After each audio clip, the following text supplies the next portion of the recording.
Bine v-am găsit, dragii mei din Zodia Leu, oriunde v-ați afla.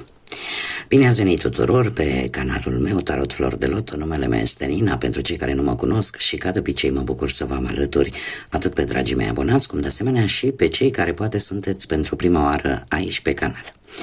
Azi voi face, așa cum v-am obișnuit, o lectură temporală fără limită de timp, o lectură pe care voi să o urmăriți oricând doriți sau atunci când apare în viața voastră. Desigur, dragii mei, ca de fiecare dată vă readuc aminte că voi sunteți cei care vă construiți viitorul. Și tocmai de aceea vă rog din suflet să luați decât acele mesaje care rezonează cu voi, iar restul lăsați-le să zboare în univers, pentru că sigur sunt pentru alte energii care într-o mai mică sau mai mare măsură au legătură cu Zodia Leu. Așa că, dragilor, toți cei care aveți soarele, luna, Venus, ascendentul sau oricare alt aspect astral important pentru voi din harta voastră natală și care are legătură cu Zodia Leu, atunci această lectură este de asemenea și pentru voi. Și haideți să începem și să vedem ce ne spune acest minunat oracol Zodiac 108. Să vedem ce energii surprinde. Ce vine pentru dragii mei din Zodia Leu sau care au o legătură cu această zodie în următoarea perioadă de când voi urmăriți această lectură.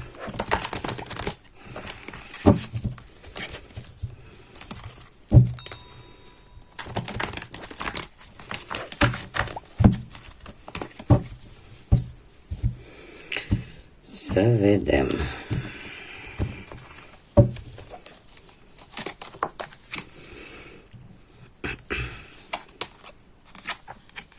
Foarte interesant. Dragii mei dragi, se pare că ați traversat o perioadă în care nevoile materiale au fost, să zicem așa, la limită. Alții, poate, ați avut anumite situații legate de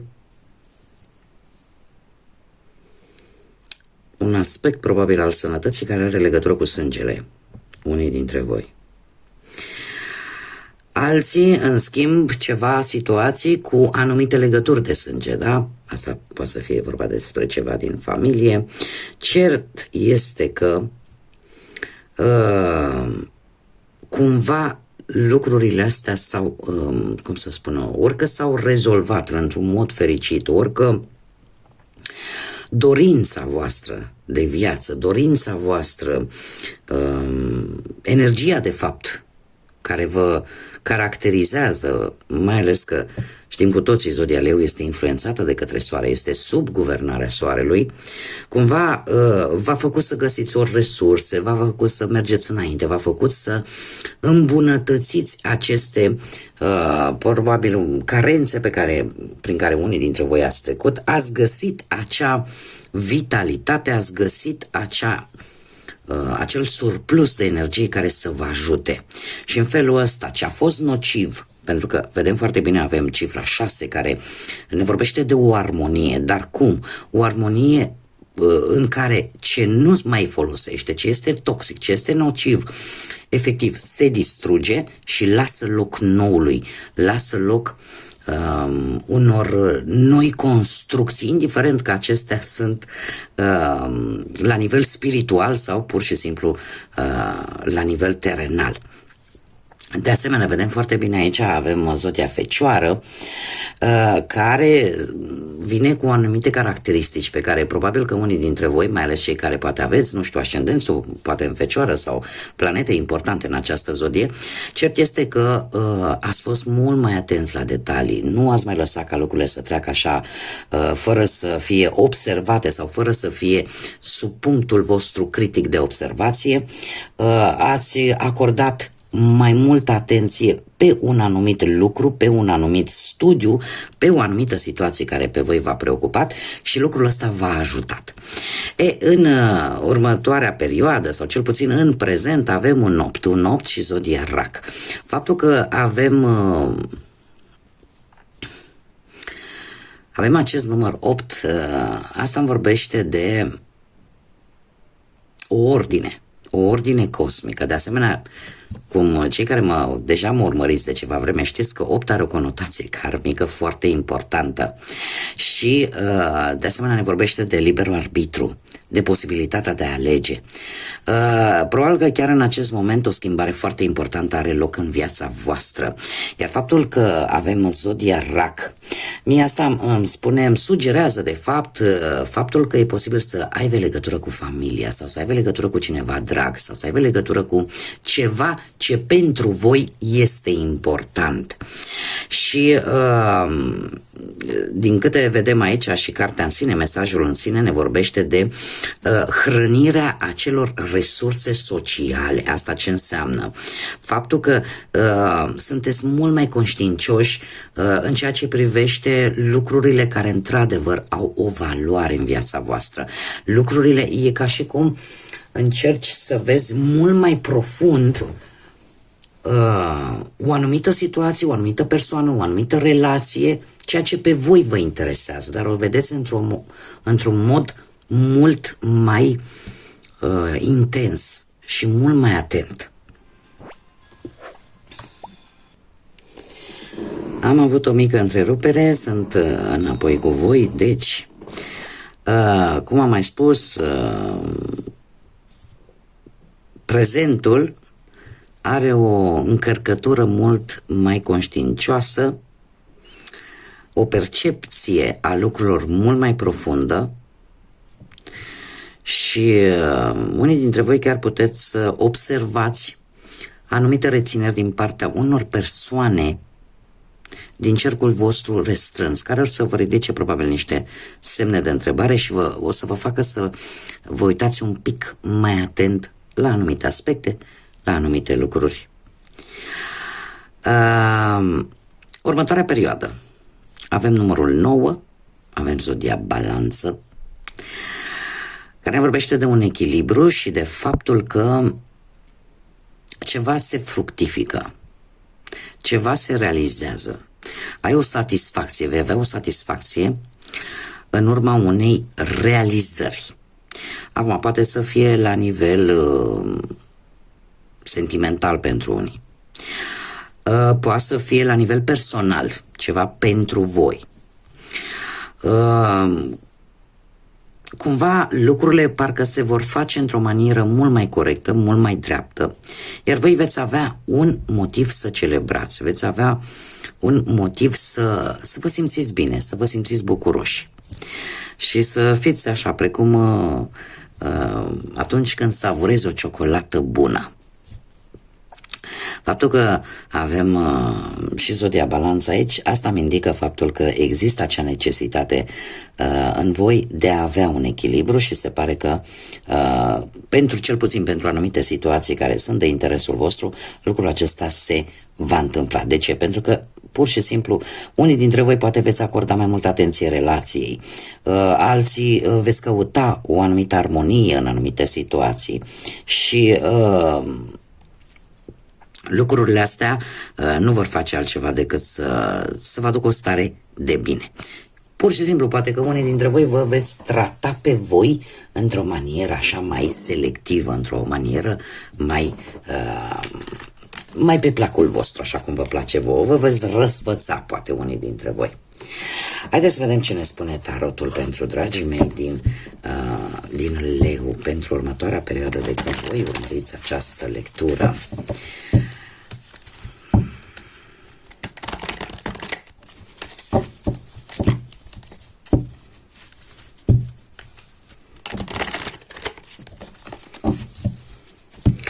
Să vedem ce vine pentru voi, dragilor.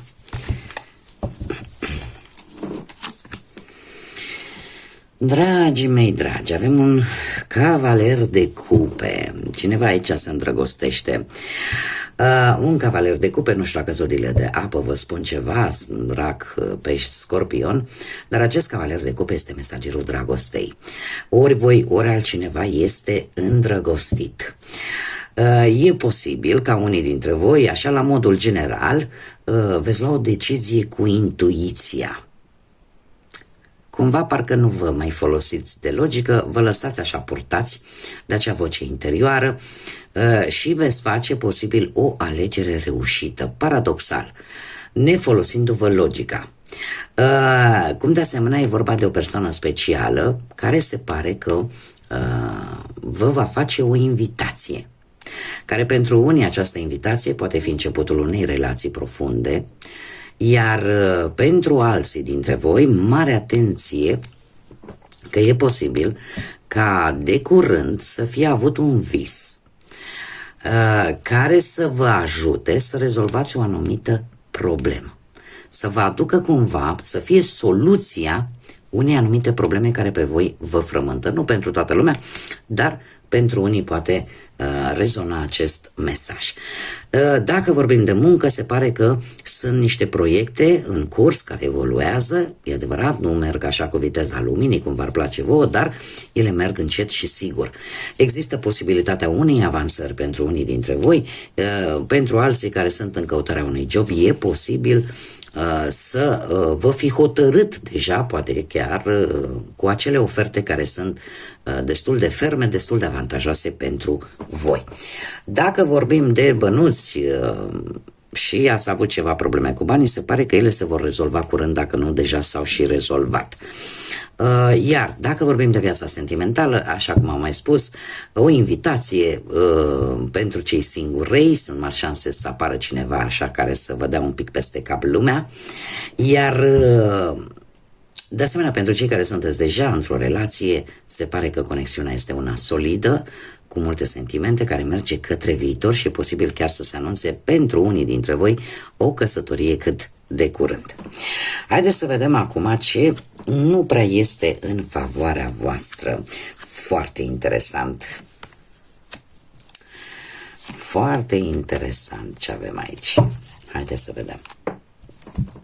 Ce nu prea este în favoarea voastră, paradoxal, este o carte care vă reprezintă, dragilor, mare atenție la orgolii în această perioadă, pentru că e posibil ca orgoliu, mândria voastră, caracteristică zodiei, să vă joace un pic în contra în următoarea perioadă. Faptul că avem soarele, care este guvernatorul vostru și care, în mod normal, aduce energie. Se poate ca această super energie care vine în această perioadă, dacă nu este ținută sub control, poate juca și un pic în defavoarea voastră.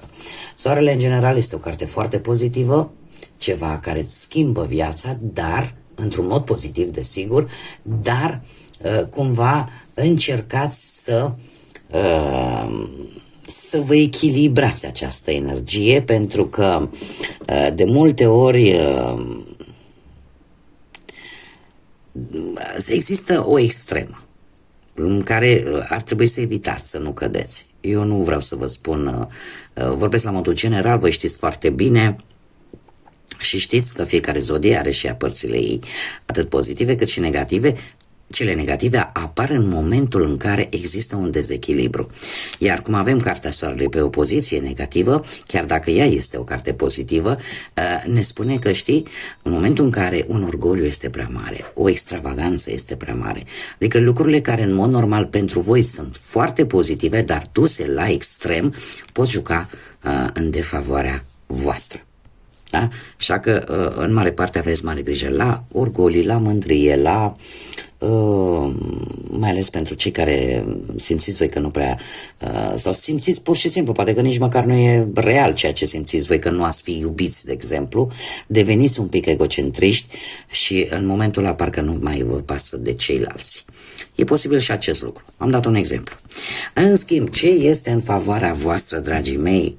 Nu știu, aveți o problemă cu o problemă sau nu cu zodiile de apă, în mare parte, pentru că avem un rege de cupe care reprezintă încă o dată zodiile de apă, Rac, Scorpion, dar care ne vorbește de cum să spun eu, ori de o energie pe lângă voi care își păstrează calmul de fiecare dată, indiferent cât de grea este și de dificilă situația, cumva își menține calmul, are acea măsură, are acea înțelegere, posibil să fie o persoană în vârstă pentru unii dintre voi, posibil să fie o persoană de afaceri, posibil să fie perechea voastră, posibil să fie un amic, amică. În general, este un personaj, o energie destul de tolerantă, destul de diplomată în momentul în care apar anumite conflicte, da, știe să le rezolve într-un mod cât mai diplomat, cât mai asertiv, dar de asemenea, dacă vorbim pe parte sentimentală, este cineva care știe exact care sunt sentimentele, știe exact ce emoții are și dă dovadă de multă înțelegere. Da? Și are un stil de a asculta foarte, foarte blând. Da? Lucrul ăsta poate să joace în favoarea voastră. Acum, dacă nu vorbim de această energie și vorbim chiar de voi, se pare că ce va fi în favoarea voastră în următoarea perioadă este faptul că vei ști cum să rezolvi anumite sau cum să îmbunătățești anumite situații chiar la locul de muncă. Deciziile tale în ceea ce privește viața ta profesională vor fi mult mai echilibrate. De asemenea, și cu... Aici, uite, am omis să spun, e posibil ca cineva la locul de muncă mai în vârstă decât voi și care să aibă legătură posibil cu zodiile de apă să vă poată ajuta într-o problemă relaționată cu munca. Revenind, de exemplu, dacă vorbim de bani, cumva cheltuielile voastre în următoarea perioadă vor avea un ușor tact emoțional. Da? Le veți face mai mult bazându-vă pe ceea ce voi simțiți. Interesant este că în ceea ce privește bănuții, unii dintre voi pot avea surpriza să li se întoarcă o anumită sumă de bani pe care voi ați dat-o într-un anumit moment. Revenind la viața sentimentală, în relație se pare că sentimentele și emoțiile vor fi la cote maxime. Iar, cum am mai spus, cei singurei sunt mai șanse să apară cineva în viața voastră, cineva foarte sentimental, foarte înțelegător și care cumva vei simți practic că te iubește și te ascultă cu foarte mare blândețe. Acum, ce puteți voi controla? Și aici mare atenție, dragilor, chiar dacă avem un arcan major care reprezintă diavolul, nu trebuie să ne speriem, poate că veți putea controla o persoană care să aibă legătură cu zodia Capricorn. Asta ar fi în primă fază. Dacă nu, puteți controla, și aici mare atenție, o ofertă foarte tentantă, mai ales pe plan atât profesional cât și bănesc, financiar. O ofertă foarte tentantă, dar care este sub controlul vostru și la care voi veți analiza și ceea ce nu vi se spune. Veți cere informații. Da? Adică nu veți pica neapărat în plasa. Oferta poate să fie reală, poate să fie bună, mai ales dacă vorbim de bani, dacă vorbim de lucrurile lumești. Știm foarte bine, nu? Divinitatea nu a făcut banii. Banii am făcut noi. Cine se folosește de bani?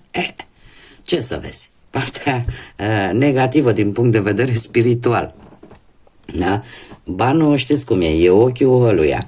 Deci, putem vorbi de bani care într-adevăr poate să fie o ofertă reală, poate să fie o ofertă bună, dar voi veți fi atenți, controlul va sta la voi.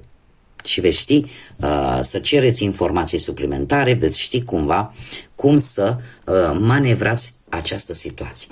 Cu ce vine totuși această carte? Și aici trebuie să vă spun un lucru. E posibil ca unii dintre voi, vă place, nu vă place, eu îmi fac datoria să dau toate mesajele, e posibil ca unii dintre voi să îmbine un pic munca, plăcerea cu munca, utilul cu plăcutul, ca să zic așa. Mare grijă. Mare grijă pentru cei care au, să zic așa, această tentație de, cum să zic eu, de a amesteca lucrurile cu cineva la locul de muncă.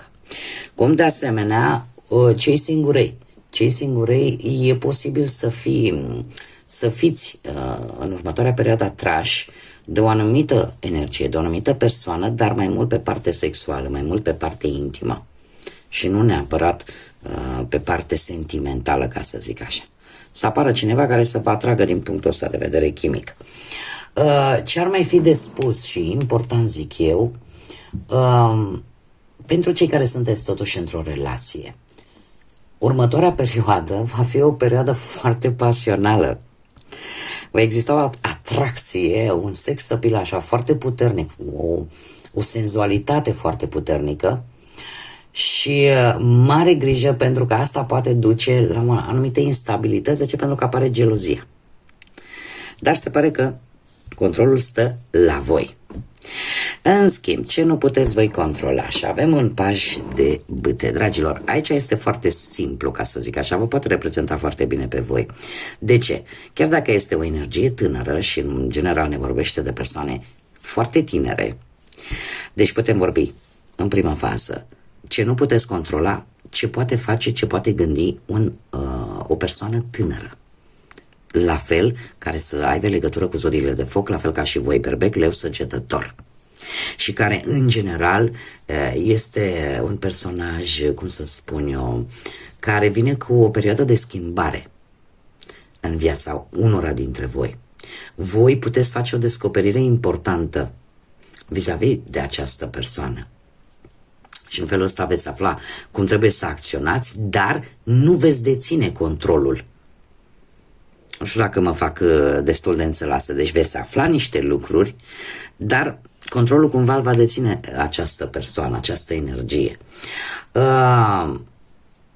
Cumva, unii dintre voi aș spune că respectiva persoană poate să fie chiar perechea voastră, care să vină la un moment dat cu o veste bună, dar la care voi să nu aveți niciun fel de control. De ce? Pentru că vine odată și îți spune, știi, mergem în călătorie, uite, am chef finul acesta de săptămână. Îmi cer scuze, amestec un pic cuvintele din spaniolă cu română, am cer mii de scuze, nu o fac intenționat. Poate vine, perechea și spune, vreau weekendul ăsta să mergem într-o mini-vacanță, uite așa, țang, panc și mergem în vacanță. E ceva ce voi nu puteți controla, cumva. Da? Sau chiar dacă poate unii dintre voi aveți ceva probleme în relație, se pare că cumva parcă nu depinde de voi. Depinde de persoana cealaltă. Dacă reușește să-și dea seama dacă e ceea ce caută, dacă poate există lucruri importante în relație ca să continuați, cumva, exact cum v-am mai spus, controlul îl va deține cealaltă energie. În schimb, ce nu mai puteți controla voi? Faptul că vor veni niște schimbări favorabile, mai ales pe partea muncii. Da, nu știu, poate vreun interviu, apare vreun job, poate apare, nu știu, dacă vorbim de bani, poate să apară oportunitatea unui credit, unui împrumut sau acolo niște bănuți în plus la salariu, este ceva ce voi nu puteți controla. Sau poate pur și simplu un câștig total neașteptat care pe voi vă va ajuta. În general, pașul de bâte este purtător de vești bune. Acum, haideți să vedem și ce mesaj are acest minunat oracol al sufletului. Un mesaj, te rog, pentru dragii mei din Leu, pentru următoarea perioadă. Și se pare că avem numărul 39. Poate să vă spună ceva, sau numărul 12 sau numărul 3. Deci avem 3, 12 sau 39. Posibil să aibă anumite semnificații pentru unii dintre voi. Ce ne spune acest mesaj? Ne vorbește de acel moment culminant în care umilința și regretul are o importanță. Și ce ne spune mai jos? Iartă-te și începi să te iubești așa cum ești. Este unii dintre voi, posibil, încă să aveți în sufletele voastre acolo, într-un colțișor, să aveți acel sentiment că undeva ați greșit sau poate că să aveți un regret că poate n-ați făcut mai mult decât ați făcut deja. Este un bun medicament această iertare de sine, această, cum să spun eu, este foarte complicat să ajungi sau să ți se ceară să ierți pe cineva dacă tu nu o poți face cu tine însuți. Este foarte important să realizezi că până la urmă suntem sortiți greșelii și că e posibil ca în anumite momente din viața noastră, momente cheie, poate momente importante, din orgolii, din tot felul de lucruri de care mai târziu ne dăm seama, să nu facem poate ceea ce este corect pentru respectiva situație atunci. Dar nu neapărat, asta nu înseamnă, nu e un capăt de lume. Tocmai pentru a vindeca această rană emoțională, spirituală, luați-o cum simțiți voi. În primul și în primul rând, trebuie să, după ce ai recunoscut tu în sinea ta, Dom'le, am greșit, nu am gândit limpede atunci sau nu am văzut lucrurile cum le văd acum. În momentul ăla, de fapt, permiteți ție însuți să te ierți. Pentru că nimeni nu este perfect. Eu știu că voi aveți momentele voastre de strălucire și nimeni nu e ca voi. Am și eu un leu în casă și știu despre ce vorbesc, dar la fel ca și ce vă spun acum, și leul meu are momentele lui pe care nu le arată oricui. De ce? Pentru că este acest orgoliu, această mândrie. Dar asta nu înseamnă că voi nu plângeți, asta nu înseamnă că voi nu suferiți. Și se pare că acest mesaj e pentru acele persoane care în aceste momente încă ceva îi frământă. Nu vă mai, cum să spun eu, a trecut ce a fost, a trecut. Ce este cel mai important într-o situație în care noi considerăm că am greșit, este tocmai acceptarea greșelii, faptul că vei ști pe viitor ce ai să faci și important este să te ierți tu pe tine.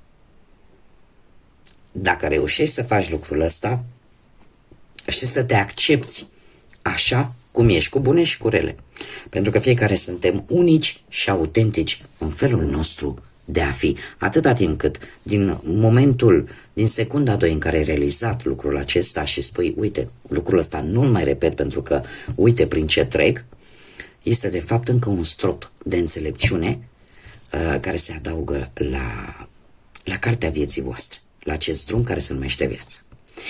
Bun, dragilor, cam atât am avut pentru voi. Eu vă mulțumesc tare mult pentru prezență, mulțumesc din suflet tuturor celor care de fiecare dată își aduc contribuția în dezvoltarea acestui proiect minunat care se numește Tarot Flor de Loto, prin like-uri, prin distribuiri, prin comentarii, prin faptul că vă abonați, după cum bine știți, este gratuit, nu costă absolut nimic, și pentru cei care încă nu s-au abonat, eu îi aștept cu mare drag să o facă, să ne întâlnim cu toții aici la fiecare lectură.